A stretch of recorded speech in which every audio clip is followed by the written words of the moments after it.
When it starts to get warm, I think a lot about swimming. I think about nice things. I think about how happy I always was, how much fun I had playing in the pool with my brother. But then I start remembering the things that made me uncomfortable. I remember the croak of the voice, and I remember so much disgust. It's hard to negotiate with yourself that you have good childhood memories when, as an adult, you can recognize the abuse. Even if it's as small as what selfish asshole leaves two small children unattended in a pool to go smoke.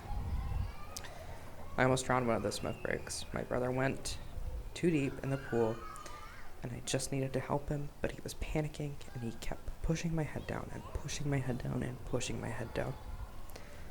He almost drowned me. We were fine though. It ended up being fine, but I look at the 5 foot mark on one side of the pool I grew up going to and know that could have been where I ended. I hate recalling all the comments about my body. It feels impossible to remember anything specific. They flowed together into a chorus of condemnation. It started to feel worse when I went through puberty, and thanks to the Rocky Horror Picture Show, I realized I was in fact that trans thing I kept vaguely hearing about online.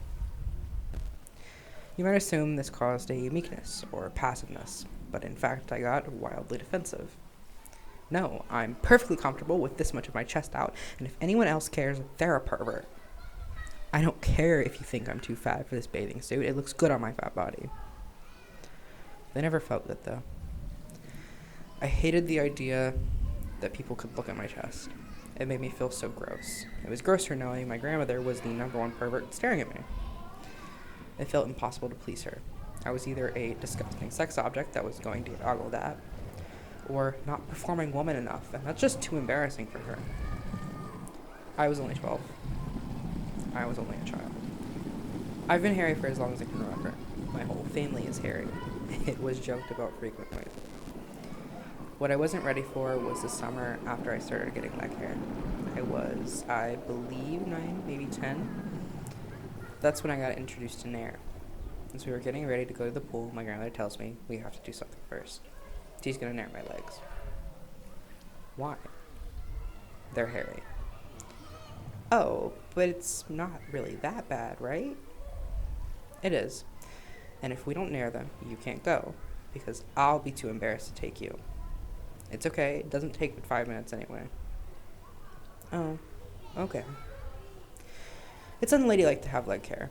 I'll be back in 5 minutes to rinse it off, stay in the tub. And I did. I stood in the tub for approximately 5 minutes, while the nair destroyed my skin. It was a pain I don't know how to describe.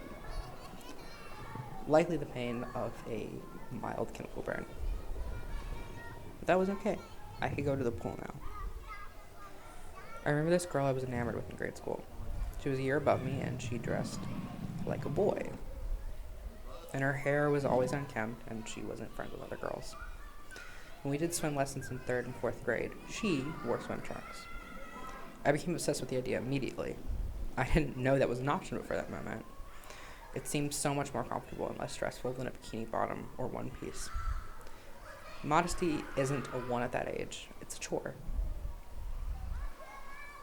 When I got home from school that day, I very excitedly told my grandmother about the girl who wore swim trunks and how I wanted to wear swim trunks.